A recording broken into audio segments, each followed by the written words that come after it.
A Practical Guide to Self-Hypnosis by Melvin Powers. Chapter 13. Practical Applications of Self-Hypnosis. With hypnosis on the march, there is practically no limit to its uses in the field of medicine, and new applications are being discovered every day. It should not be necessary to add, however, that some of these uses should remain as they are, in the hands of professionals with years of experience in the area. One of the themes of this book has been that laymen should use hypnosis discriminately and intelligently. No responsible therapist would ever recommend masking or removing a symptom which was indicative of organic disease.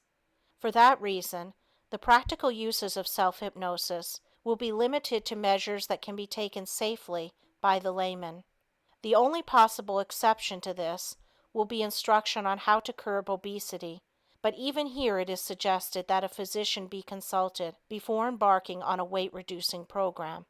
The foremost use of hypnosis has been for relaxation, and it becomes more and more important as world tensions, anxiety, and strain increase daily, and millions seek vainly to get away from it all. Inasmuch as all methods of hypnosis discussed in this book utilized relaxation as the first step, it should not be necessary to go over this material. Simply review the many induction techniques.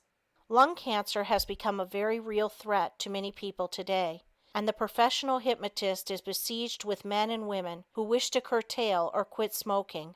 This is easier said than done, because smoking, although there are no physical withdrawal symptoms when one stops, is a strong conditioned reflex, and cannot, except in rare instances, be accomplished by the will alone. The best way to stop smoking is to make it an impossibility, and that is exactly what you do when you follow the method touched on in an earlier chapter. All of us have tasted or smelled certain foods or medicines that nauseate us. The subject who wishes to quit smoking is asked to conjure up the vision and the actual taste and smell of the substances which upset his stomach and offend his nostrils, transferring its properties to cigarettes. This, of course, must be done under hypnosis. The subject then conditions himself in the following manner. 1. This cigarette tastes and smells just like, mention name of repugnant substance. 2. It is the most vile and repugnant taste I have ever encountered, and I shall not be able to continue after the third puff. At the third puff, I will develop a paroxysm of coughing. 3. I cannot smoke the cigarette any longer, and I will have to put it out. This sounds like a simple procedure, and yet it has worked for thousands. Some switch to chewing gum or candy, but the cure essentially lies in substituting one conditioned reflex for another. This is comparatively easy with hypnosis because, unlike narcotics, barbiturates, or alcohol, smoking is purely a psychological addiction. There is no need for tapering off. Stopping drinking, unlike smoking, doesn't involve merely the creation of physical aversion to the drug. The patient's entire personality should be changed, and more mature viewpoints substituted for the unrealistic and infantile viewpoints which led to the addiction in the first place. The subject should give himself suggestions that he will be able to face up to the problems of everyday life without recourse to the crutch of alcohol. It is a well-known fact that nothing is as bad as we think it is going to be once we confront it. One of the strange aspects of drinking is that it is actually a form of self-hypnosis, and the cure lies in substituting a new viewpoint for the old. This fact can be demonstrated by the fact that drinking is begun in the first place so that the individual can be one of the boys, or because it is the thing to do. Those who do not drink, at least as a social lubricant, according to this code, are squares. Because of this, self-hypnosis must be directed toward reorienting one's sense of values. Sober reflection should convince anyone that the truly intelligent person does not drink to excess. Nail biting is an unsightly habit, one that may even hinder one's social acceptance. The help lies in a therapeutic approach similar to that for cigarettes. It is not hard to predict that many of those reading these pages are suffering from overweight. With 30 million Americans in this category, it has become one of the nation's chief health problems, and it is the predisposing factor in many other diseases, such as heart trouble, diabetes, hypertension, and atherosclerosis. If you are overweight, it is well to remember that, unless you are one in a million, you cannot blame your glands. The plain truth is that you eat too much. We know today that overeating for some is an emotional problem, stemming from feelings of rejection and insecurity. Individuals who feel unloved, whether this is truly the case or not, make up for this lack to themselves by stuffing in large quantities of food. It would even appear that these people are masochistic, making themselves even more unloved by their gross gastronomical habits. A big factor in overweight in women is raiding the refrigerator while doing their housework. Many of them do this so unconsciously that they swear they eat less than most people. There are a number of appetite-curbing drugs on the market today, but they should not be necessary for anyone who has acquired self-hypnosis. If you have learned to visualize yourself, visual imagery, in different situations, you will have no trouble in picturing yourself having a slim, attractive figure, exactly as you were when you felt you looked your best. Keep this figure ever in mind and use it along with conditioning yourself against certain fatty and starchy foods. A trick used by some hypnotherapists is to have the subject purchase a dress or suit several sizes too small, and then work toward being able to wear it. This actually has worked in many cases because it adds the element of competitiveness to the procedure. Not all people overeat because of emotional problems. Some come from families where licking the platter clean was the rule because food was scarce. Others come from rich families where overeating by the parents established a habit pattern in the children. Certain races and nationalities look on fat as a badge of wealth and prestige, and children in such an environment are likely to be deliberately overfed. Regardless of the reason for overweight, however, the use of self-hypnosis is one of the answers to the problem. Simple headaches, arthritis, neuritis, and other painful symptoms yield readily to hypnotic suggestion. If physicians have given up on the problem and placed a subject on a maintenance drug dosage for pain, hypnosis can potentiate the drugs or even obviate them. Two of the major uses of hypnosis are in childbirth and for intractable pain of cancer or some other incurable diseases. Although patients usually start with heterohypnosis, they are put on self-hypnosis as soon as possible, and there are many cases of women waiting too long and having their babies at home painlessly through self-hypnosis. The father invariably is the only one excited in such cases. The mother knows that she is an excellent subject and has been instructed in prenatal classes about every contingency that could arise. Inasmuch as stopping the birth pangs is similar to stopping other pain, the method should be learned so that it can be accomplished in a minimum of time. The best way to stop pain is to let your right arm slowly rise while you are under hypnotic suggestion. Do not help it. If the suggestions are strong enough, it will float up. As soon as the arm is straight overhead, you should give yourself the suggestion that it is as rigid and unbending as a bar of steel. Following this, a suggestion is given that the hand is beginning to tingle and become numb. As soon as the numbness has spread throughout the entire hand, it will be insensible to pain. The hand is then placed against the part of the body where the pain exists, and you will feel the numbness flowing from the hand to the affected area. This happens as a result of your suggestions and is the method followed by most subjects. Only a deep somnambulistic subject is able to remove pain by direct suggestion to the painful part. There are many people today using self-hypnosis in the realm of sports, and an entire book has been written on improving one's golf game with this method. It is called How You Can Play Better Golf Using Self-Hypnosis by Jack Heiss, Wilshire Book Company, publishers.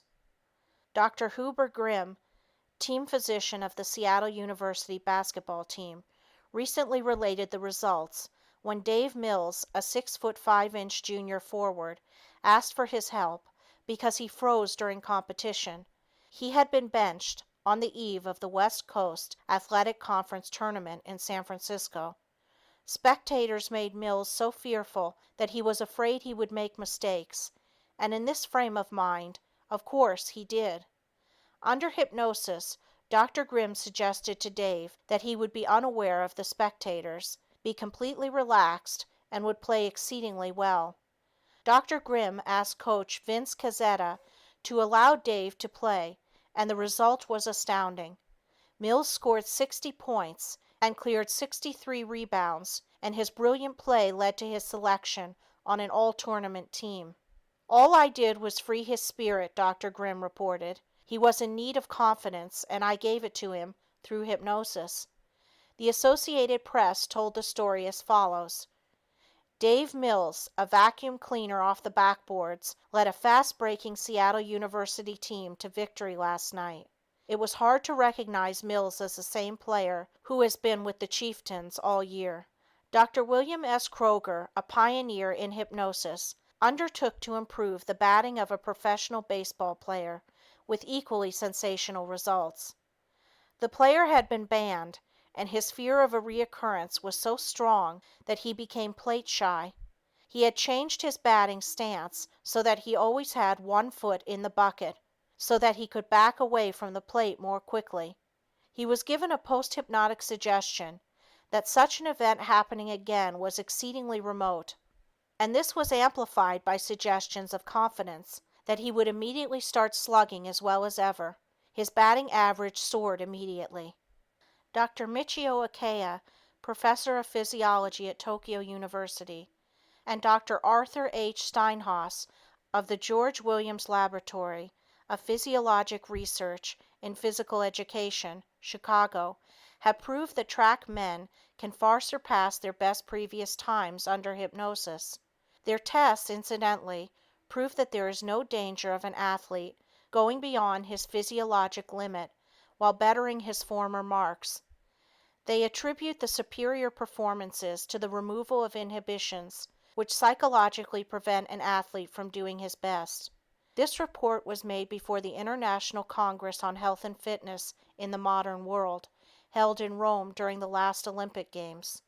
All reports, as a matter of fact, show that athletic performances are improved by psychological, not physical means, and that built-in automatic reflexes protect the athlete against the danger of overexertion at all levels of awareness, hypnotic or non-hypnotic. Psychologists are using hypnosis more and more to facilitate concentration and learning, and it is likely this use of the ancient science will become even more popular than its medical applications. The reason one learns so quickly under hypnosis is because of time distortion, which allows you to obtain the equivalent of many hours of study in a relatively short length of time. Undoubtedly, you have had experience with time distortion in your daily life. Remember how slowly time goes when you are not interested in what you are doing, and how fast it speeds by when you are. And the drowning man who sees his whole life go by is an excellent example of this. Enough people have been saved to know that this actually happens. The point is that the subconscious mind does not record the passage of time the same way as the conscious mind. The conscious mind records time physically by means of a clock. It is objective, and it tells you that a thought or movement requires a certain number of seconds, minutes, hours, or days. Your subconscious mind has an entirely different concept of time that has nothing to do with the physical world. It is called subjective because your own sense of the passage of time is used. Personal time varies according to the circumstances in which you find yourself. Haven't you noticed that when you are happy or extremely interested in something, time passes quickly? On the other hand, if you are sad or anxious, time seems to drag. This is called time distortion. When you continue in a happy state, time is automatically shortened. When you are in a state of unhappiness, pain, or anxiety, time automatically lengthens. This explains why the drowning man can review his entire life within seconds. Psychologists know this is possible because your subconscious mind contains a complete record of everything that has happened to you since birth. Therefore, in moments of extreme distress, your subconscious has the ability to distort and manipulate time. If you have ever encountered danger or had a narrow escape, you probably experienced time distortion. Everything about you went into slow motion, and time seemed to stand still until the action was over. At that point, objective time started up again, and everything returned to normal. Many of you no doubt read an Associated Press report from Chicago on February 11, 1958, which reported how movie actress Linda Darnell had used hypnosis to help her with her first stage role. She had been asked to do the part on short notice and had no time for preparation. Miss Darnell telephoned her California physician for aid. He flew to Chicago. Overnight, through hypnosis, Miss Darnell learned her part and astounded the cast by knowing everyone's lines. Not only did she learn the part, but she was coached in the character of the artist she was portraying. As a result, Late Love was a hit play. Miss Darnell was under the impression she had been learning the part for a week, although only about 48 hours were involved, and these hours were not continuous. After her first performance, she said, "I never felt so secure about playing a role in my life. Hypnosis has helped me feel the part completely." Imagine how much more we are going to be able to learn when study under hypnosis becomes widespread. And the best part of it is that the learning is in your mind for a long time. Forgetting or mental blocks that interfere with your recall of information at any time are reduced to a minimum. In conclusion, I should like to recommend the entire field of self-hypnosis to everyone. It is a therapy which is positive, dynamic, and constructive. An excellent example of this is contained in the autobiography, Rachmaninoff's Recollections. In this book, Immortal Rachmaninoff describes in detail his success in overcoming a severe case of mental depression. He had stopped composing and kept to himself, seldom leaving his room. After meeting with failure, using the available therapeutic remedies available at that time, he was persuaded by his relatives, the Satins, to seek the help of a hypnotist called Dr. Dahl. With much reluctance, he agreed to see Dr. Dahl and be treated specifically with hypnosis. Rachmaninoff's own words read as follows: "Although it may sound incredible, hypnosis really helped me. Already at the beginning of the summer I began again to compose. The material grew in bulk and new musical ideas began to stir within me, far more than I needed for my concerto. I felt that Dr. Dahl's treatment had strengthened my nervous system to a miraculous degree. Out of gratitude, I dedicated my second concerto to him. As the piece had a great success in Moscow, everyone began to wonder what possible connection it could have with Dr. Dahl. The truth, however, was known to Dr. Dahl, the Satins, and myself." Does this story sound incredible? You have the word of one of the world's greatest musical composers that hypnosis alleviated his severe despondency. This is proof that the emotions of the individual can be changed by the ideas he builds up about himself. Dr. Leland E. Hinsey, professor of psychiatry, Columbia University, writing in his book, The Person in the Body, W. W. Norton and Company, states, "In some persons, the fear of disease is often the only damaging evidence of disease, yet it can be so strong as to disable the person in all his daily activities. The entire field of psychosomatic medicine, which deals with the inner relationship between body and mind, has as one of its basic tenets that suggestion not only can cause psychological personality disorders, but many physical disorders as well. It is therefore logical to conclude that the systematic use of positive mental attitudes in an organized, progressive self-improvement program can be a vital influence in helping you lead a healthier life, both emotionally and physically." Many people in need of help are at a loss as to where they can locate reputable hypnotherapists in their area. You may consult your family physician, county medical society, or Mental Hygiene Society, the chairman of the psychology department at your nearest college or university would usually have this information. I maintain a file of over 4,000 doctors located all over the world who practice hypnosis and would be pleased to refer you to doctors located in your locality. The following national organizations maintain a specialized list: American Academy of Child Psychiatry, 335 South Franklin Street, Wilkes-Barre, Pennsylvania. American Academy of Psychoanalysis, 750 Park Avenue, New York 21, New York. American Group Psychotherapy Association, 2 East 103rd Street, New York 29, New York.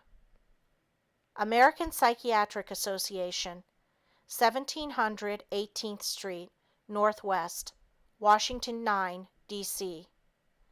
American Psychological Association, 1333 16th Street, Northwest, Washington, D.C. American Speech and Hearing Association, 10801 Rockville Pike, Rockville, Maryland, 20852. National Association for Mental Health, 10 Columbus Circle, New York 19, New York. National Association for Retarded Children, Incorporated, 99 University Place, New York 3, New York. National Council on Alcoholism, Incorporated, 2 East 103rd Street, New York 29, New York. National Health Council, 1790 Broadway, New York 19, New York. National Institute of Mental Health, U.S. Public Health Service, Bethesda 14, Maryland. Veterans Administration, Psychiatry and Neurology Service, Department of Medicine. End of Chapter 13. Recording by Andrea Fiore. End of A Practical Guide to Self-Hypnosis by Melvin Powers.